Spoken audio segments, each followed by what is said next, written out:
Welcome back to Active Ingredients, the leadership series for people who build, scale, and shape the future of life sciences. I'm your host, Tom Dove, founder and CEO of Fraser Dove International, the life sciences talent consultancy.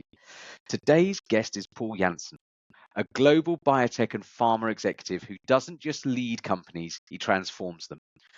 From PE-backed turnarounds to greenfield market entries, Paul's career is built on navigating complexity, scaling under pressure, and delivering meaningful impact in some of the most demanding corners of life sciences. He's led very large P&Ls, delivered 500% growth, and built high-performing teams across 5 continents. But this conversation isn't just about the numbers.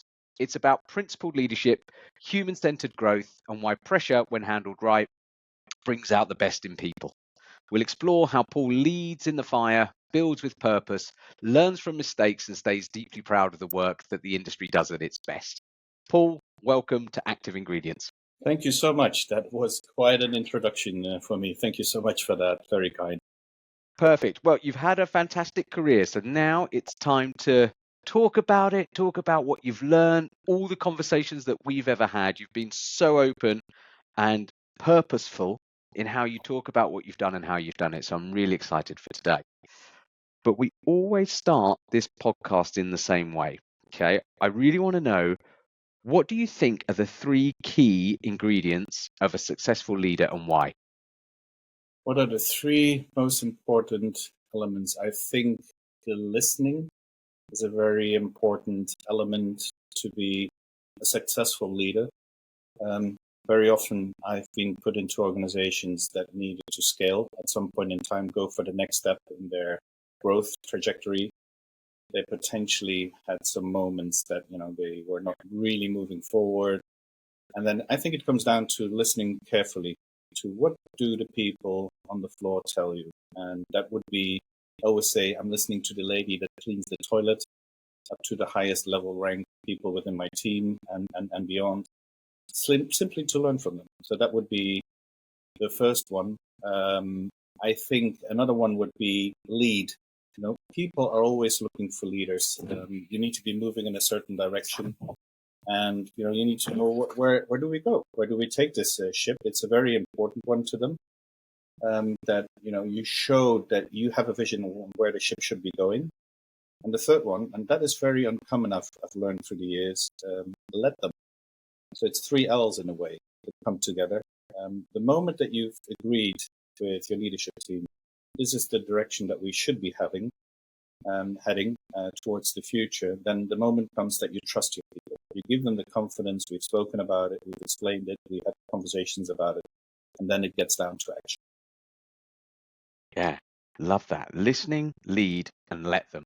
Yeah. Trust, confidence, action, and autonomy. Yes. Great start. So when you were,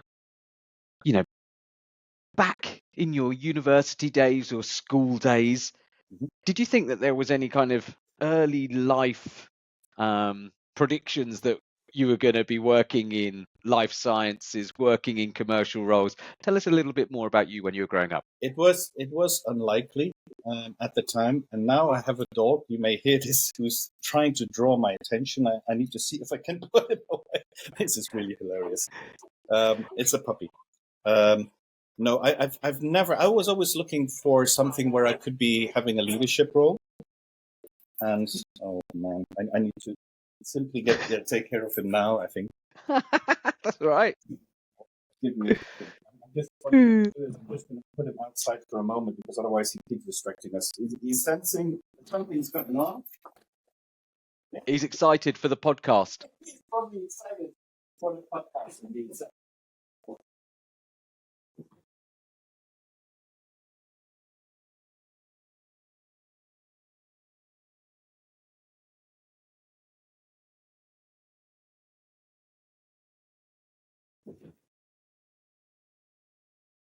There we are. I'm back. So to answer the question once again, I was always looking forward to lead an organization. So I had that from the young days, somehow to be interacting with people, defining a mutual goal. And how odd it may sound, I became aware of that talent when I was at the Boy Scouts. It was a fairly messy organization at the time. And at a point, I was fed up with the chaos that I was witnessing. And I think I was around 12 years of age, and I started organizing, and I realized, hey, they're listening to me. I think it's a good idea. And at the time, we were collecting these prizes. You may know that, right? You get certain assignments, and we were winning all the trophies. And that's where, that was the first time that was a stimulus to me. Wow, I seem to be able to do that. Yeah, love it. And then did you, from an education standpoint, did you start to foresee a career in the life sciences or in pharma or bio? Yes, there was a moment I was close to graduation. I think I had already studied in Sweden at the time. And there was one company visit that we had at the time, Medtronic. They had their headquarters in Europe. And it was still at the time a fairly small organization when we went there. We got to know the chief. And at the point he said to me, "You're interested in that area. Would you be interested to come and work for Medtronic?" Unfortunately, at the time I should have immediately jumped onto it, but I was still a bit oblivious, not really knowing what to do. But that was the first time that I was tickled in that area, and I found it interesting. Until that I started working my first job where I got exposed to healthcare, the life sciences sector as a consultant. And that's where the trigger moment was for me, like, yeah, here I feel it. Yeah, nice. Yeah, because some people have like a real draw to the industry. Some people almost kind of fall into it. Yeah. But that moment, the eureka moment where actually you understand a little bit more of what's going on behind the curtain, a little bit more about the purpose of the industry, that seems to be the moment where it all clicks for people to really Absolutely. want to go and join. And that you have your first successes there. I recall at the time there was a company that was called Solvay Dufar, and they had deliberately misinformed the consulting firm that I was working for. And I was giving the assignment, and we thought, oh, this is just purely something like a survey. Let's go out and let's have a conversation with vets at the time, because it was for the veterinary side. And I started talking, and I had no clue about the medication, so it explained to me how it would all work. And then I would need to have these conversations unpaid with vets to see what their observations were, not knowing that was something to see if there was an issue in the market, and they had an issue at the market, and I didn't know it. And I remember that I said to my then boss, business unit manager, "Something's wrong with this product. They need to take it off the market." And he said, "No, I'm not going to tell them." I said, "Well, he's our client. We need to tell him what I found, because it's a very consistent issue that I hear about." I think I had to interview something like 70 vets, so I had a quite large population of people that I needed to talk to. And I remember entering the building, and my boss said, "Oh man, this could kill our jobs. What you're going to do now? You're responsible. You know what you're doing, right?" I said, "Yeah, this is our client. I work in the interest of, and so I'm going to tell him this." And so the entire board was sitting in that room. I never forget it. And it was all very fancy. And I go like, "Wow, this pharmaceutical industry, nice cars, everything. That's impressive." Because I'd never been to a pharmaceutical company. And I started showing them my results. And at that moment, the entire board stood up and they started applauding me. And they said, "Thank you so much. You just confirmed the issue that we have. We're immediately going to withdraw the product of the market. This is going to be a product recall." Well, it was bad news, of course, because it's not where you bring medicines to the market. But at the same time, it was something like a victory. Like, we were courageous. We told them the bad news, and it was good news, because we did our job perfectly, and they were very happy. So, and since then, I was triggered for the pharmaceutical industry. Yeah, love it, love it. And you've then gone on to a really interesting career in the life sciences, which we're going to dig into some of those leadership moments a little bit later. But when did you first feel like a leader in life sciences? Was there like a trigger moment where you thought, okay, this is me, this is where I'm at? I've been thinking about this. Of course, there have been more moments. I was working for a big pharmaceutical company at the time, and they've had very good times. So money was really flowing in like crazy, and they introduced a new product, which was really not successful, and the company had to reinvent itself. And it was an amazing company to work for. Very proud that I could be part of it. And I got a quite big region in the Netherlands because I'd been very successful as a rep, because I had to learn the trade from the basics, right? I couldn't sell at all, to be very honest.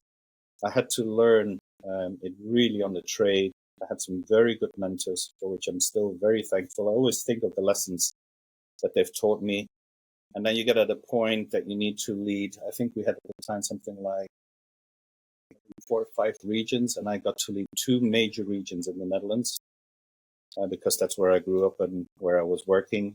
And they were in bad shape, and then everything started flying. So that's really a moment, if you have these, turnaround moments, or you start identifying, okay, where is it going wrong, having these conversations. I also had some opposition from direct colleagues because I made a very fast career, and I was very young compared to these experienced people, which were very good. These people were really good.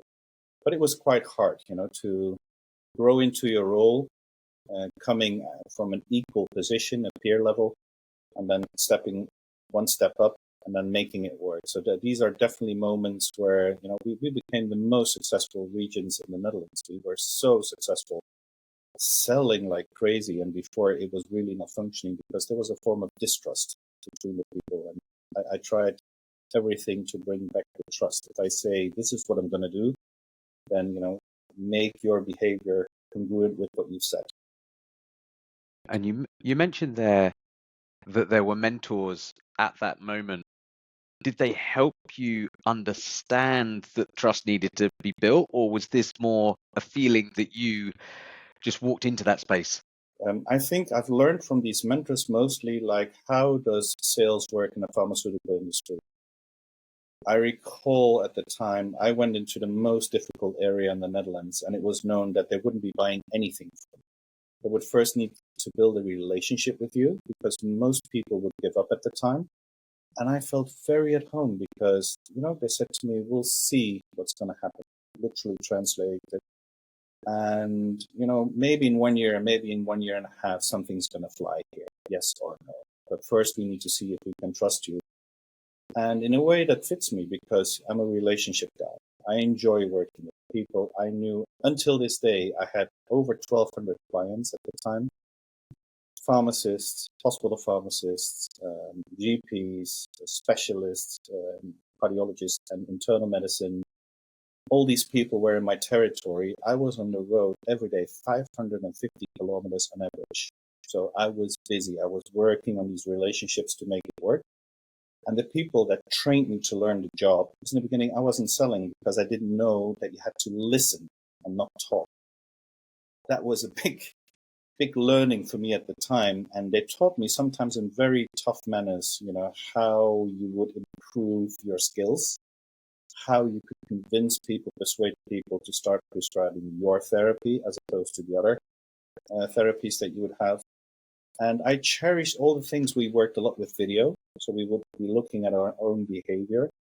And I never forget, in that territory where I was, I asked the doctor, and we had what we would call a double visit. My sales manager would be with me.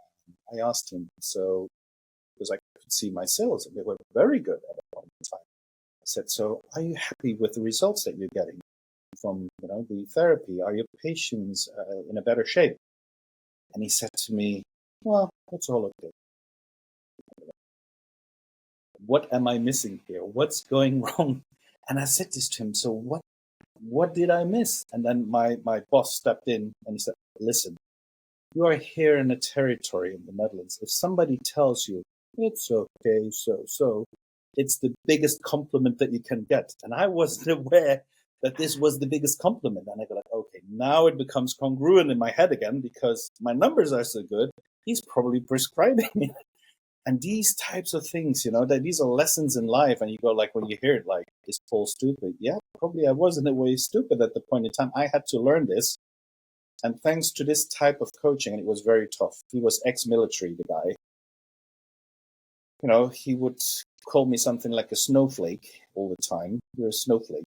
But I marched through, and I had an agreement with him. I said, if I, after a year, am not selling, I will resign voluntarily because I know this is a very difficult territory. Please give me the time so I can build the relationships with these people and I can convince them, because I was convinced I had the best therapies in my package. I had 3 of them, and it became a tremendous success. I never had to have this conversation, fortunately, but I had lots of lessons there, thanks to the mentors. I wouldn't have been, in my entire career, they've given me something that I cherish, and I'm very thankful. And I try to play this type of role to my people that I often train myself as well. You need to pass on the things that you've learned. They decide on what they want to do with it. But I think that's very valuable. So yes, I'm very, very thankful of that. Yeah, and also it seems as though you've gone into some pretty solid resilience straight away from a learning perspective, into a tough market, tough leaders giving you tough advice. It was tough at the time. It was really, and many people can confirm that between us, within the rep team, we had so much fun. And in the end, because everything started really going well, again, Bristol Myers Squibb at the time was getting back on its feet and becoming very strong, also thanks to very good leadership. So also these type of examples that I had at the time, you could see how very good leaders lead.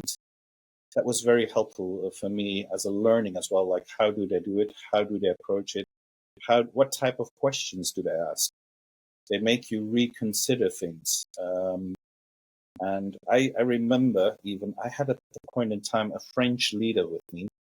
He used to be in Paris in the headquarters, and he became responsible for the Benelux, I think, and for France, if I'm not mistaken. And at the end, I think primarily the Benelux. And he joined me. And he said at a point in time when we were doing all these appointments, and he was running late. And I said, sir, at 7:30, I'm at the reception of the hotel. I'm going to pick you up. And at 7:30, he wasn't there. So I made them call up, and these guys were shaking. And I go, why are you shaking? Oh, man, this guy is tough. And I go like, oh, nice. So call him yourself. So I called him. He was in the bright suite. Imagine, because there was no other room available, but it was the type of guy, very high standards. And he said, okay, I'm going to be there in a quarter of an hour. I said, I'm very sorry, sir. 7:30 was the time. I have my first appointment at 8 o'clock. I need to make it, and otherwise I come and pick you up later. And he said, no, that's okay. He ran down, got into the car. I think we did 11 meetings that day. And he said at the end of the day, like, holy cow, don't tell me that you do this every day. And I said, yes, every day. So check my CRM system, you can see it.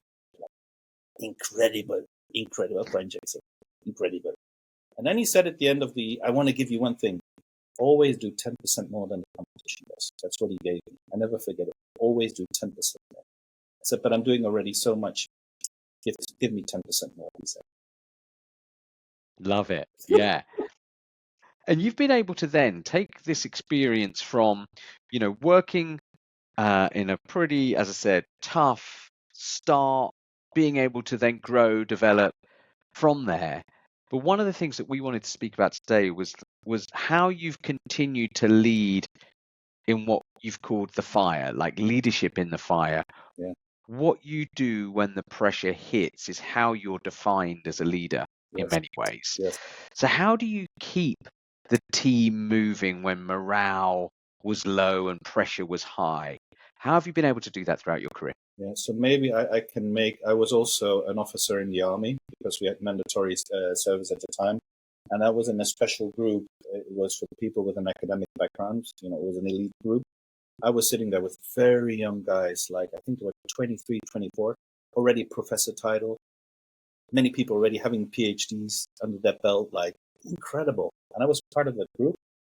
And I had organized, it was an idea of mine to organize, because we had some spare time left and the labor market was really bad. And we thought, okay, how can we help the army at this point in time to, adapt its organization towards a professional army, because that was the discussion at the time. And we organized a big meeting with all industry leaders. So I got the CEO of KLM. I've got a very influential, industry guy. Like he's the number one most influential person at the time when I come in the Netherlands. Like everybody, if they would know that he was there, everybody would come. And it was exactly like that. So I played my trump cards, organized it. And thanks to that, they said, we are going to organize the Western Union military summit. And I go like, and you're going to organize it? I'm going to organize it. Yeah, we've seen how well you can organize it. You're going to do that. And I had no idea. I was called to the Ministry of Defense. They were explaining me how important this was for the Netherlands. I need to keep the flag of the Netherlands up, make sure it would be very professional. So I was organizing everything, but the part where you're talking about the content of what would be discussed, but everything logistically, you name it, I had to organize it. And I never forget. So I was immediately directly responsible for 80 military personnel plus military police that was escorting all these cars through the Hague from Schiphol, etc., etc. And you're a very young guy, honestly. I get into the room and I'm looking at chaos. And we'd given them written instruction on how they should dress, how they should behave. And I looked into that and I go like, where am I? This can't be true. And I'm looking at my superior at that moment that was leading that. And he said, I'm sure, because I was a junior officer at the time, I'm sure, junior officer, that you're going to take care of business here. And that's the moment that really my heart dropped. And I thought, okay, how am I going to do this? And then I remember I had to address them. And I said, okay, we're going to take care of all of your clothing, shoes, everything. I want to have a neat group of people in front of all the generals, admirals, secretaries, ministers that are flying in. I will not accept anything less than that. And I explained them the importance, and I wasn't sure if I would land because this was not the highest cadre that I was talking to, the highest caliber in terms of education. But you know what? These guys were amazing. I explained them the importance of this and why their role was vital, and that I would expect from them that they would give everything.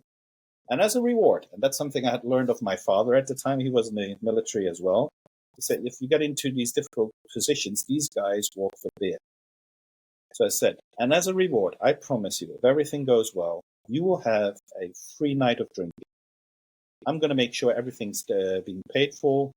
So let's do this together and see this beer as an additional part of it, as a thank you to you. I could not have had a better team of people to work with, because I had to be at the barracks at 3:30 because that's where I was leading the operation, 3:30 in the morning. And I would wait until the last military person would return. And sometimes I've been there until 1:30, 2:30 in the morning to make sure that everybody would be at home. They said to me, you can go home. You can go home. No. I want to see that every of my men, every person needs to be back home. I'm responsible for them. I did that for 5 days that I had to be on the coast.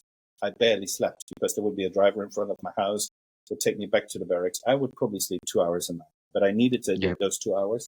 And afterwards, I met these guys and they said, you know why we walk so hard for you? And I said, I have no idea. You were there to wait for us when we came back in the midst of night, when the general wanted to go to Germany to see some kind of an ambassador or whatever he wanted to see, or an attaché.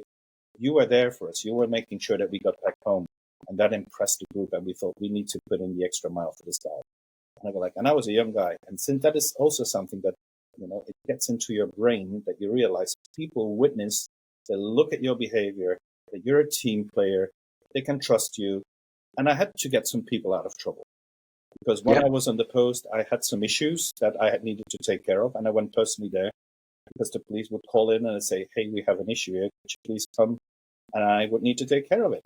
And nobody would get hurt. Everything was well taken care of. And there's a form of loyalty that you have probably in the army that I really appreciate. So we did well. And that is something that I've brought through my entire career. When you look at today, where did it apply? My last company was having a major issue with losing a license for a therapy. I think we potentially made a wrong assessment whether we could lose the license because we felt everything was in the interest of the patient. And at the moment that happens and it has a major impact, you need to be very calm. And you need to be leading. You need to be calling the people together. And you need to tell them, this is the situation. This is the assessment of corporate. These are the steps that we're going to take now. So you need to be very transparent, say this could lead to a very difficult position for the company. In any ways, we're going to make sure that first we're going to take care of this fire, and you lead with clarity, and, very open language. People would ask questions, and that's when I said, okay, now we're going to do it. And it went across Europe. So we were part of a cross-European team in that sense as well. But it was very, very intense. We were talking to key opinion leaders, et cetera, to make sure that we would understand their positions. And I think you need to be very calm. The moment that it gets difficult, people want to be looking at you and they want to be certain that you're going to take care of business for them. Same story. It's like appearing early morning and being there at the moment that, you know, they come back to the barracks really late at night. And that's what I tried to do. And even more than trying, that's what I did to give the confidence to my team. Yeah. I was going to ask, in those moments, Mhm. what becomes most important as a leader? Is it the principle, the process, or the people? But it seems like what you're trying to do is be there for the people Yes. Yes. and show them, show them that you're leading from the front and let's get this under control. Yes. That's what you do. You need to be very calm. And, you know, I was honestly doing something with my pants when I was in the military when this happened to me and this chaos broke because it was quite big. I don't know if you can imagine that you have to 80 ministers, generals want to leave the Ministry of Foreign Affairs at exactly the same moment. Same time, yeah. And exactly, and not even like respecting rules of, you know, the traffic. No, that's the type of behavior that I was witnessing there. That I go like, guys, are we no longer civilized? No, but the general needs to, and the minister. And I had to make sure that everybody would be treated respectfully, and I would lead my people. This is going to happen now. This is going to happen now. And that's by clear communication, you know, the step by step on how you're going to do it, but also paying attention because, you know, there is fear. The moment that there is a threat that you're going to lose a therapy that has a major impact for patients, and people are really connected, believing in this therapy and their patients and the doctors where they said, this is a safe therapy. And, you know, and somehow EMA would decide differently, then you have a problem. And you need to calm them down and then lead and clearly say, this is what we're going to do. And also let them talk about their concerns and then say, okay, you know, we're going to take care of that. There's no guarantees given here, but we're going to do everything we can. Unfortunately, at that point in time, and I know the company is still on the case, we were not initially not successful with it, which was very painful. But I know we've done everything to help the patients and the doctors today. Yeah. So it's that calmness in the chaos, Yeah. trying to find the route out. Yeah. What about when it's even more chaotic? Mhm. Right? What about when you're in a startup Mhm. environment? Mhm. How do you, I mean, you and I have talked about this, where you say that you've wanted to build companies with heart, Yes. or that you want to build something beautiful again. Like, how do you get that energy? What does that mean to you, and how do you do it? I start with the patient in mind, to be very honest. I'm just, you know, thinking of the type of answer I can give you here. What I usually do, and I've done it repeatedly, I have the patient in mind, and what I do is I go out. I'm going to talk to the experts in the field. I was fortunate with the biotech company that I co-founded for the DACH region from Munich. And what I did is I went out. I went to go and talk to them. I tried to identify who are the people that can have an opinion. And the worldwide key opinion leaders, they were in Germany. They were in Austria. That's where, and also Switzerland, also partially, there was one key opinion leader. I would go them and see them individually and understand how would they reason.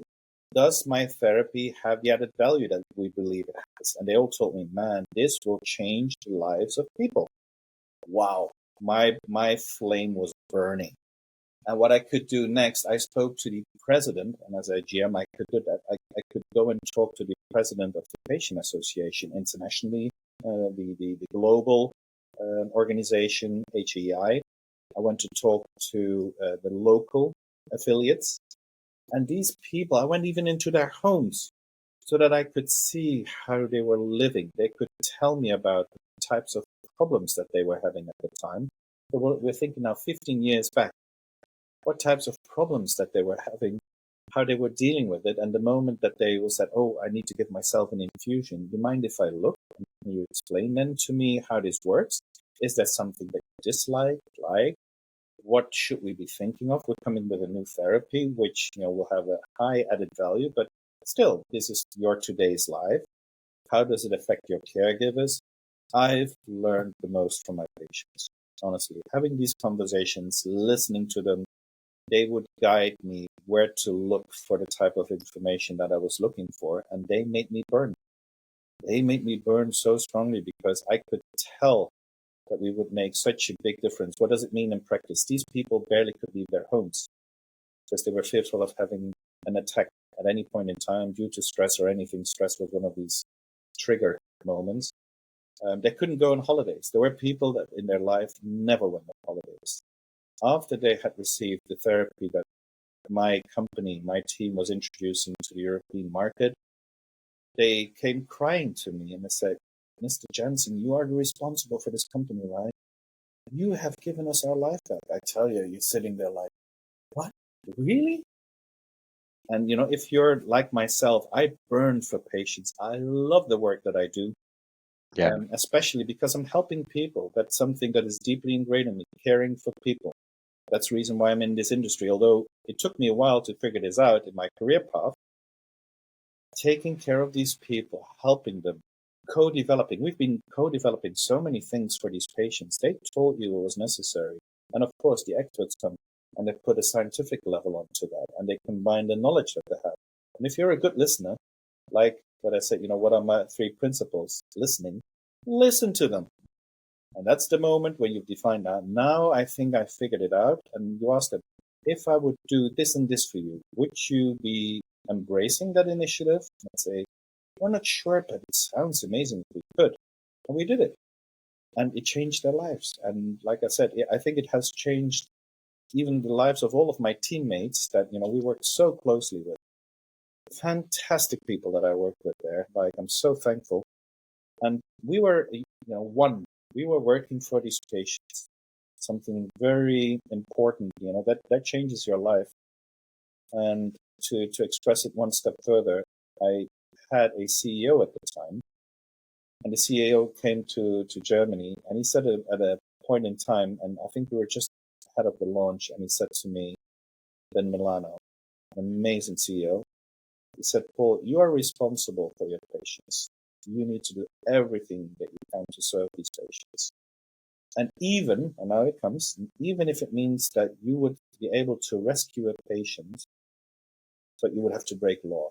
And I encourage you, I would never encourage you to do that, but at that moment, I encourage you to rescue the patient. The company will protect you. The patient's life is more important than anything else. We know in what type of situation these patients live. We need to rescue them. It gave me wings. I never have had the sense, I need to break law, but the fact how this gentleman encouraged me, empowered me to take the right decisions if I couldn't be, because usually you're going to talk to your superiors and say, hey, we have the situation where you think, no, I said, you're on your own, you need to decide, this is what you decide, and we will back you up. Amazing. And that's always the philosophy that I continued bringing forward and instilling also in my colleagues. Not telling them to break law, but you know what I mean.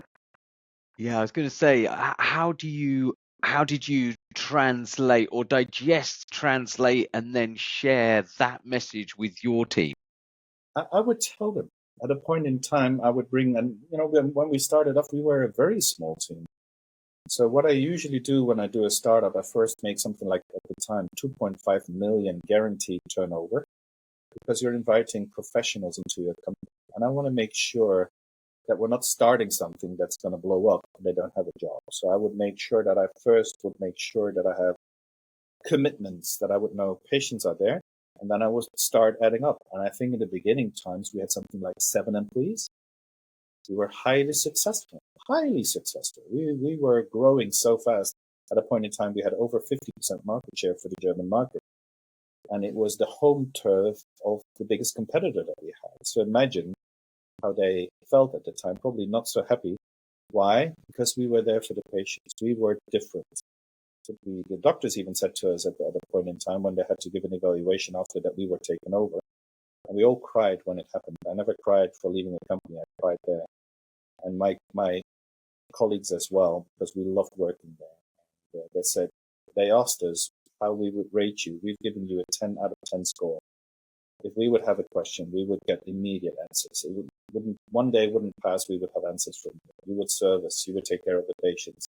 So we've been living a dream there. So I'm still thankful of that memory. And that's something that all the adventures I've had afterwards, it was my intention to instill such a entrepreneurial spirit, bearing in mind the patient, because at the end of the day, we're taking care of patients, and making sure that the people would feel very comfortable in the environment that they're working in. Right? People want to be working in a safe environment. They don't want to be working in an environment where, if they make a mistake, they will be hung for it. That's not the type of environment that I stand for. I make sure that they take risks, that they're courageous. If they make a mistake, that they can take a step and say, "Oh, Paul, I messed up." I said, "What happened?" We would talk about it, and we would move on. And that freedom to fail Yeah. and the safety that you create in the teams is good and is bad. You create that entrepreneurial spirit, that opportunity to do things, but then when you have mistakes, I mean, can you tell us a story about the €1 million mistake and how you tried to overcome that? Of course. So what has happened, of course, when you encourage people, and I would tell them nearly in every town hall meeting, I don't mind. I would like to see the culture where we do not hesitate to make mistakes. Because many good things will happen if you give people the freedom to be entrepreneurial, to try things. Things will go wrong. And I said, and if it becomes too big, please let me know, because I may need to fix something on a regulatory level or otherwise. We cannot be acting illegally. That is not acceptable. So that there would be clarity on that. For everything else, be courageous. And at a point in time, I never forget it, one of the guys comes to me and he said, "I need to come and talk to you. I've made a big mistake." I said, "Okay, what is it?" And he told me what the issue was, and I checked what the impact would be, and it was a €1 million revenue impact. And I said, "Oh, for a smaller company, that's not so good. Thank you for telling me, because that's what we agreed to." And then he said to me, "So what's going to happen next?" And I said, as I said, "Thank you so much for being courageous. You came to me, you told me, now I know where I need to be looking at. I'm going to try to see if I can rescue the 1 million. But, I appreciate your honesty. This is what I asked from you to do. Be courageous. Came up to me, you've explained it to me. Thank you so much. I won't let you down." And because he was so early in telling me, I could rescue the €1 million. Now the funny part, exactly to the month, 1 year later, the same person comes to me and he says, "I hate it that I continue making the same mistake." I said, "Okay, what happened?" And he explains to me, impact this time, 2 million. And I go like, "Okay, that's not so good. We should have learned from the first time, right?" I said, "What is the consequence?" I said, "You know the story, right? So thank you for telling me. I couldn't rescue the 2 million. I couldn't. But it was under my responsibility." And I said, again, you've been honest, and this is what counts, because you know what? On the other hand, you've helped us obtain really big deals. This is part of the deal. I can live with it. It means that we will need to shift this to see if we can recoup it somewhere else, because at the end of the day, it doesn't make sense of any blaming. I said, "By the way, next year in November, I don't want to hear from you. Don't make the same mistake again." And we laughed about it. And probably he's going to hear this podcast and he'll be laughing, because he will know that I'm talking about him. But you know what? This is about courage of people. And they've seen that if you promise people, you need to deliver on it. I cannot say to them, it's okay to make mistakes, and then the first time you punish them. No. It doesn't work like that. The team grew, this team that I'm referring to, so fast with their revenue and profitability, like incredible, so successful. We grew in so many elements within this entire team. It was a dancing team, and then if here and there's a little mistake that you can fix, to be honest, I'm very happy to take that type of risk and make it a successful organization. The appreciation of the employees was incredibly high. We came from nowhere, and it tells, I was blessed to be working with such talented people. That's how I look at it. At the end of the day, a team makes also my happiness. And what's your approach then to hiring for entrepreneurialism?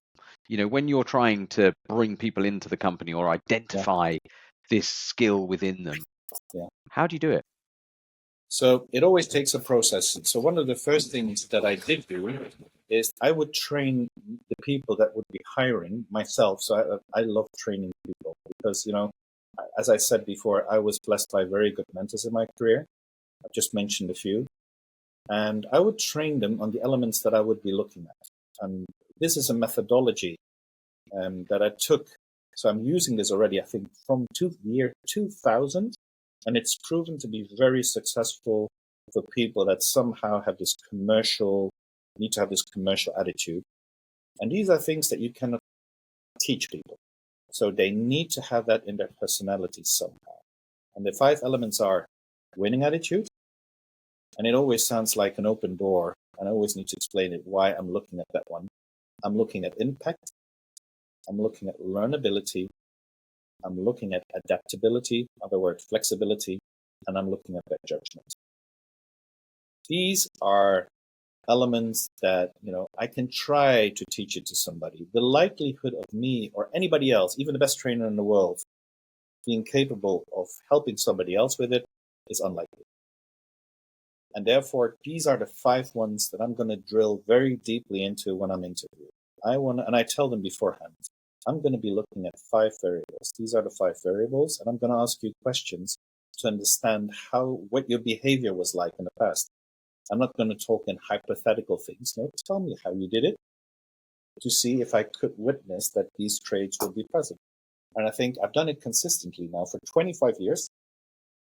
And if you've built, and I've interviewed many people, I think, in my career, you see patterns. And I think for all the teams that I've built in my career, I've built very successful teams, very highly successful teams. So it comes with a combination of what people bring. And of course, you're looking at certain things that would need to fit in the culture. Because if there's no culture fit, it's going to be very, very hard. But these would be things that they would need to have in their toolbox in a way, so that you could help them to become even more successful within the organization. So I'm never hiring for experience. I'm not interested in experience as much. Talent, and I still see all the companies make that mistake. They're looking for, have you got experience in, let's say, immunology? Are you having, no, that's not as important. It will only make a difference the first 3 months. After that, it's gone. Or do you have a network in that? It will only work for the short term. It's all about talent. If a person is talented, they will exceed the expectations much higher than the ones that would have brought the experience. So that's a philosophy that I have as well.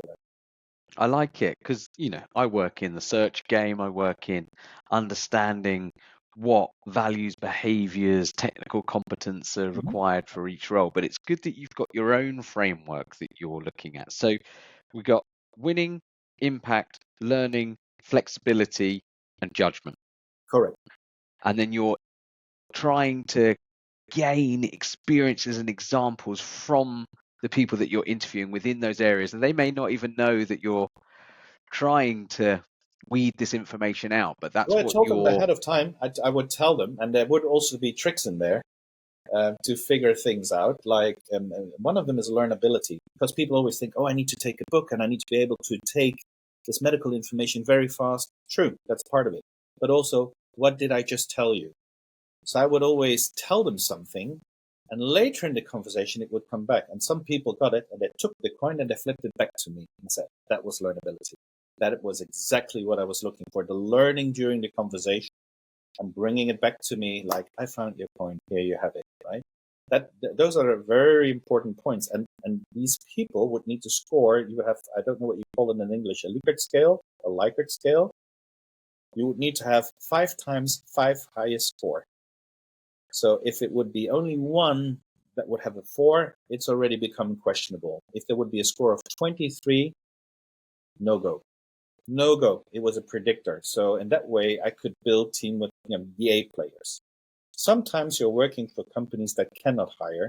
They don't have the resources or the willingness to pay for A players, and you need to do it with less. I still use this methodology, and I was trading off. What do I do? Because I would know exactly where it was lacking. The ones that I would put on the maximum score, they would show. These are the talents. These are the guys that go into Harvard, because Harvard knows already ahead of time, even though they would not come to Harvard, they would still be successful. It's a talent. Yeah, I love it. I love it. I'm going to be taking that Mhm. into some of my future interviews as well, because I think, strangely, we're very good as a business and an industry for working for clients to hire people. But sometimes when we're hiring people for our own business, there are different things that we're looking at. So I really like these 5 elements. Thank Happy you. to The hear. talent toolbox, really, really good. So what we're looking at though is when you're growing these teams, okay, and you've got some principled and purposeful growth at your core. You love that. What is the industry perhaps getting wrong or not looking at in the right way? Or what are the principles that you refuse to compromise on when things get tough, I suppose? I think there's many, and even I was yesterday part of a group at Harvard University, and there we were talking about pricing for the US market. And I've given them the example, there's going to be pricing levels that are no longer acceptable from an ethical perspective. When we look from Europe, you hear a price, you go like, how can we as an industry justify prices of, let's say, several millions for one patient, right? We need to understand that this is about ethics, honesty. So that is one of the things I will not compromise upon. Being a good leader also means that you stand in the fire when it needs to be, and you tell them, guys, this is unethical. I can and will not do this. Stop. We as an industry should not be doing this. This is a red line, and there were many, because it's taught within the medical school of Harvard, and they said, we're so happy that you say this. And there were also several people from the pharmaceutical industry in there, and they said, thank you so much for saying this. Because we're all a bit hesitant. We don't want to fall anybody in anybody's backs, if you know what I mean. But you need to understand there are limits to what you can do. And I know that you can do a lot of calculations to say a patient's life is worth this. Yes, we've been saving a lot of money to society, definitely with some of these therapies. But some companies they've lost their, what do you call it, the North Star somehow. Like, we as an industry should also be, taking care of society. We cannot continue asking more and more. And we could wait for the moment that somebody like President Donald Trump would be saying, I'm going to put a stop to this, an end to this. That is, one of these points where I say that is definitely something where I would say shouldn't be doing that. Don't exaggerate it. And it's highly risky business that we're in, so that there needs to be somewhere a sufficient reward for a company to continue developing new therapies, new drugs for patients. That's evident. It needs to be there. But, the exaggeration, we should move away from that. So before we go, I'm going to ask you a couple of questions on the future. So let's actually talk about the future of life sciences. And thank you very much for sharing what you think there from a pricing ethics standpoint. What excites you about the industry? I think we're just on the verge of a very strong development within the field of pharmaceuticals, biotech, healthcare in general, with the help of the new technologies that we have in our hands. I'm very positive in that sense of the possibilities that will start arising. We don't know exactly yet where exactly it will be arising, but it's happening as we speak. I've heard already some very promising stories regarding that matter. Like, artificial intelligence can make a big difference. And it's a combination probably of, let's say it like this, the toolbox for doctors in the future will be much bigger. They will have not only the medication, they will also have digital technologies helping the patients at home in some type of form. And the other part is, on top of that, there's going to be artificial intelligence. And the artificial intelligence will be helping them in many, many areas, like identifying new diseases that they couldn't identify before, identifying new points of, where solutions can be defined for patients in terms of therapies. So we are in a very exciting period right now. The only concern that I have a bit is that there may be a bit too much interference by regulatory privacy laws that could stop, of identifying these type of developments in an early stage. And hopefully the governments, the administrations will understand that they will need to provide certain safeguard to make sure that nothing stupid happens, but that we will still be able to continue having innovation. And I think in the end, that could even be saving a lot of money to society. If we do this smartly, it will reduce the healthcare budgets. It will help the reduction of, the spend on healthcare. So I'm not against a more effective way of treating patients for the future. Absolutely not. It's inefficient. So if we can do that, then these technologies provide us with that option, I think. And what about the future of leadership? Mm-hmm. What excites you there? What excites me about leadership? I have the impression at this point in time, and I've spoken to many colleagues in the field, that the human factor is becoming more important again. The human leadership, there is clearly more eye for the individuals within the companies on, what do they need? What do the team members need? This is where I'm coming from. So for me, it feels it's ingrained in me. I've been fortunate enough. That's maybe the age where I come from and the background in my family, that I was taught that way, to always keep a very close eye on people that we work with. But I think that is a development that I witness at this point in time, that when also companies are recruiting, they're looking at that very clearly, because they realize that this is about the human capital. And if they don't take very well care of their staff, their team members, then it doesn't help, the process of becoming more successful. So that is at least something that I see happening at this point. Yeah, and that for me is something I'm extremely excited about. I think that that human aspect, the empathy, the understanding, the mission that you can create with that team, the followership, Absolutely. mentoring, all of those things that you take for granted if that's how you start as a leader. Obviously, there has been lots of leadership gaps over the last couple of decades where maybe that hasn't been so prevalent. So yeah, I'm also very excited about it. So thank you for that, followership Paul. that you just mentioned is a very important one. One concern that I do have, and I'm observing that as well, we need new, young, fresh blood coming into these companies as well. And I think the industry is making a wrong assessment there. I've told you a bit about, how I grew up within the pharmaceutical industry, if I may call it like that.